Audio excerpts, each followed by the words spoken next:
வணக்க நண்பர்களே, இன்றைய காணொலியில் நாம் பார்க்கவிருக்கும் மிக முக்கியமான அரசியல் நிகழ்வு தமிழக அரசியலும் குறிப்பாக அனைத்திந்திய அண்ணா திராவிட முன்னேற்ற கழகத்திலும் பெரும் அதிர்வலையை ஏற்படுத்தி கொண்டிருக்கும் ஒரு செய்தி. 29 பேருக்கும் மீண்டும் பதவி கிடையாது. இதை மறைமுகமாக சொல்லிவிட்டார் எடப்பாடி பழனிசாமி. அதிமுகவில் உண்மையில் என்னதான் நடக்கிறது என்ற ஒன் இந்தியா தமிழ் செய்தியின் ஆழமான அரசியலை தான் இன்று நாம் விரிவாக பார்க்க போகிறோம். இது வெறும் ஒரு செய்தி அல்ல.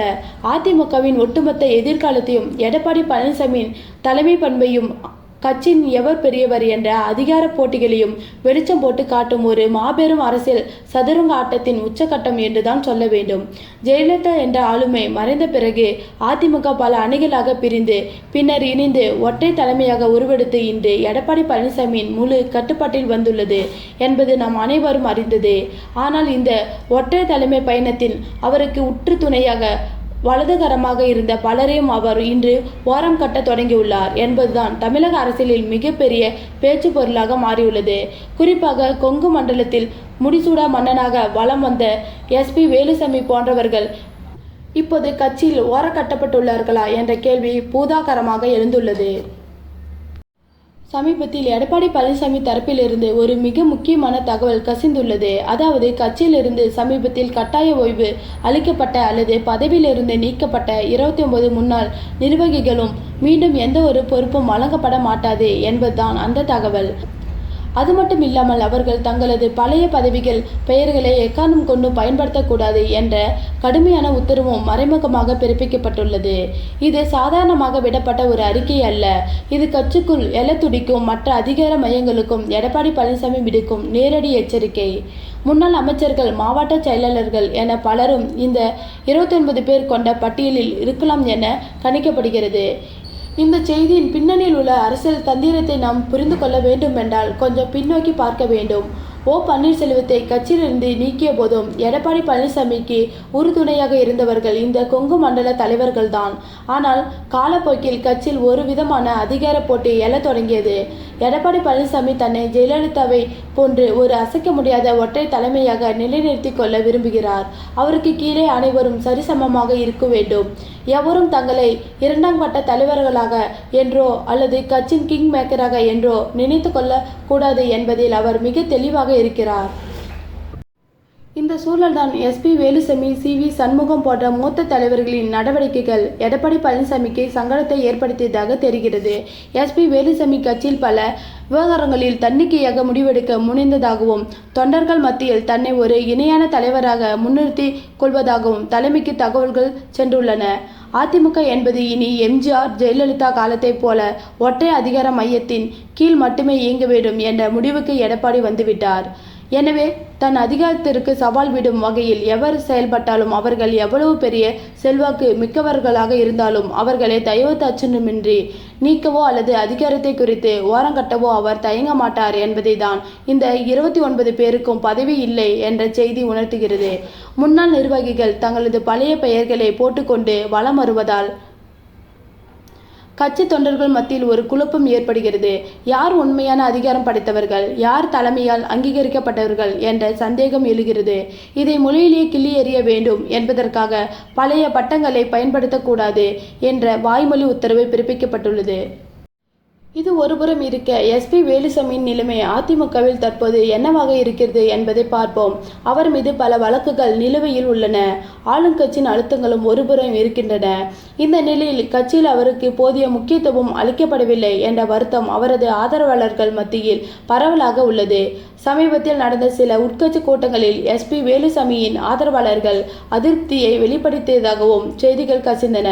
இதையெல்லாம் உற்று நோக்கி கொண்டிருந்த எடப்பாடி பழனிசாமி கட்சியில் எந்த ஒரு கோஷ்டி பூசலும் வந்துவிடக் கூடாது என்பதற்காக அதிரடியான நகர்வுகளை மேற்கொண்டுள்ளார். எஸ்பி வேலுசாமியை நேரடியாக பகைத்துக் கொள்வது கொங்கு மண்டலத்தில் கட்சியின் வாக்கு வங்கியை பாதிக்கும் என்பது எடப்பாடிக்கும் தெரியும். ஆனால் அவரை நேரடியாக கட்சியை விட்டு நீக்காமல் அவரது ஆதரவாளர்களான இந்த 29 நிர்வாகிகளின் சிறகுகளை ஒட்ட நறுக்குவதன் மூலம் வேலுசாமிக்கு ஒரு வலுவான செய்தியை சொல்லியுள்ளார் எடப்பாடி. கட்சி என் கட்டுப்பாட்டில்தான் உள்ளது, இங்கு கோஷ்டிகளுக்கும் இடமில்லை என்பதே அந்த செய்தி. இந்த 29 பேரின் அரசியல் எதிர்காலம் இனி என்னவாகும்? அவர்கள் வேறு கட்சிகளுக்கு செல்வார்களா அல்லது கட்சிகளுக்குள்ளே இருந்து எடப்பாடி பழனிசாமிக்கு எதிராக செயல்படுவார்களா என்ற கேள்வியும் எழுகிறது. ஆனால் தற்போதைய சூழல் அதிமுகவின் அடிமட்ட தொண்டர்கள் எடப்பாடி பழனிசாமியை முழுமையாக ஏற்றுக்கொண்டு விட்டார்களா என்பதே கள யதார்த்தம். OPS, சசிகலா, டிடிவி தினகரன் என அனைவரையும் வெளியேற்றிவிட்டு இரட்டை இலை சின்னத்தையும் கட்சியும் முழுமையாக தன் வசப்படுத்திய எடப்பாடியின் ஆளுமை தொண்டர்கள் நம்புகிறார்கள். எனவே இந்த 29 நிர்வாகிகள் போர்க்கொடி தூக்கினாலும் அது கட்சிகளுக்குள் பெரிய அளவில் எந்த பாதிப்பையும் ஏற்படுத்தாது என்ற அசைக்க முடியாத நம்பிக்கையில் தலைமை இருக்கிறது. ஒரு தலைவன் எப்படி இருக்க வேண்டும் என்பதற்கு ஜெயலலிதாவை ரோல் மாடலாக கொண்டு எடப்பாடி பழனிசாமி செயல்படுகிறார். ஜெயலலிதா களத்தில் எவ்வளவு பெரிய அமைச்சராக இருந்தாலும் தவறு செய்தால் மறுநாளே பதவியை பறித்து கட்சியின் அடிப்படை உறுப்பினர் பொறுப்பிலிருந்தும் நீக்குவார். அதே பணியை தான் இப்போது எடப்பாடி கையில் எடுத்துள்ளார். கட்சியின் நலனுக்காக எந்த ஒரு கடினமான முடிவையும் எடுக்கத்தான் தயங்கவே மாட்டேன் என்பதை அவர் ஒவ்வொரு நகர்விலும் நிரூபித்து வருகிறார்.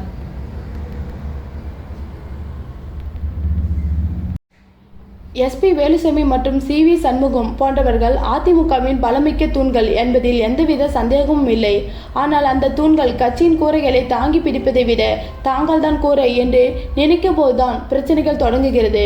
கட்சியின் பொதுச் செயலாளர் என்ற முறையில் அனைத்து மாவட்டங்களிலும் தனது நேரடி ஆதரவாளர்களையும் மாவட்ட செயலாளர்களும் முக்கிய நிர்வாகிகளும் நியமிக்கும் பணியை எடப்பாடி பழனிசாமி தீவிரப்படுத்தியுள்ளார். இதன் மூலம் எதிர்காலத்தில் எந்த ஒரு தலைவரும் தன்னை எதிர்த்து நிற்க முடியாத அளவுக்கு ஒரு வலுவான அரசினை அவர் கட்சிகளுக்குள் அமைத்து வருகிறார். பழைய நிர்வாகிகளுக்கும் பதவி இல்லை என்று சொல்லப்படுவதன் பின்னணியில் இன்னொரு முக்கிய காரணமும் இருக்கிறது. அது இளைஞர்களுக்கும் புதிய ரத்தங்களுக்கும் கட்சியில் வழிவிடுவது. பல ஆண்டுகளாக ஒரே பதவியில் ஒட்டி கொண்டிருப்பவர்களை மாற்றிவிட்டு துடிப்பான இளைஞர்களை முன்னிலைப்படுத்தினால் மட்டுமே வரவிருக்கும் தேர்தல்களில் ஆளுங்கட்சியான திமுகவை வீழ்த்த முடியும் என்று எடப்பாடி பழனிசாமி கருதுகிறார். இது ஒரு வகையில் கட்சியின் கட்டமைப்பு நவீனப்படுத்தும் முயற்சியாகவும் பார்க்கப்படுகிறது. வரவிருக்கும் சட்டமன்ற தேர்தலை எதிர்கொள்ள அதிமுக தன்னை முழுமையாக தயார்படுத்தி வருகிறது. கூட்டணி அமைப்பது, யூகங்கள் வகுப்பது என அனைத்தையும் ஒற்றை ஆளாக நின்று எடப்பாடி பழனிசாமி கவனித்து வருகிறார். இந்த நேரத்தில் கட்சிகளுக்குள் எழும் எந்த ஒரு சலசலப்பும் எதிர்கட்சிகளுக்கு சாதகமாக அமைந்துவிடும். எனவே இரும்பு கரம் கொண்டு கட்சியின் ஒழுக்கத்தை நிலைநாட்டுவது காலத்தின் கட்டாயம். இந்த 29 பேரின் நீக்கம் என்பது ஒரு தொடக்கம்தான். இனி வரும் காலங்களில் கட்சிகளுக்கு விரோதமாக செயல்படும் எவர் மீதும் இது போன்ற கடுமையான நடவடிக்கைகள் பாயும் என்பதே இது உணர்த்துகிறது. SP வேலுசாமி இந்த சவாலை எப்படி எதிர்கொள்ளப் போகிறார் என்பதுதான் இப்போது அனைவரின் எதிர்பார்ப்பு. அவர் எடப்பாடியின் தலைமையை முழுமையாக ஏற்றுக்கொண்டு அமைதியாக பணியாற்றுவாரா அல்லது தனக்கென ஒரு தனி ஆதரவு வட்டாரத்தை உருவாக்கி மீண்டும் கட்சிகளுக்கு அதிகார போட்டியை தொடங்குவாரா என்பதை பொறுத்திருந்துதான் பார்க்க வேண்டும். ஆனால் ஒன்று மட்டும் உறுதி, அதிமுக இனி பழைய அதிமுக இல்லை. அது எடப்பாடி பழனிசாமியின் முழு கட்டுப்பாட்டில் உள்ள ஒரு புதிய பரிணாமம் பெற்ற கட்சியாக உருவெடுத்துள்ளது. இந்த மாற்றங்களை உள்வாங்கிக் கொண்டு கட்சியோடு ஒன்றிணைந்து செயல்படுபவர்களுக்கும் மட்டுமே அங்கு இனி எதிர்காலம் இருக்கு. தொடர்ந்து தமிழக அரசியல் களத்தில் அரங்கேறும் இது போன்ற அதிரடி மாற்றங்களை நாம் அணுக்கமாக கவனித்து வருவோம். நீங்களும் உங்கள் கருத்துக்களை கமெண்டில் பதிவு செய்யுங்கள். இந்த 20 நிமிட காணொலியில் அதிமுகவின் இந்த மிகப்பெரிய உட்கட்சி பூசல்களும் எடப்பாடியின் அதிரடி நடவடிக்கைகளும் விரிவாக பார்த்தோம். மீண்டும் ஒரு சுவாரஸ்யமான அரசியல் அலசலோடு உங்களை சந்திக்கிறேன். நன்றி, வணக்கம்.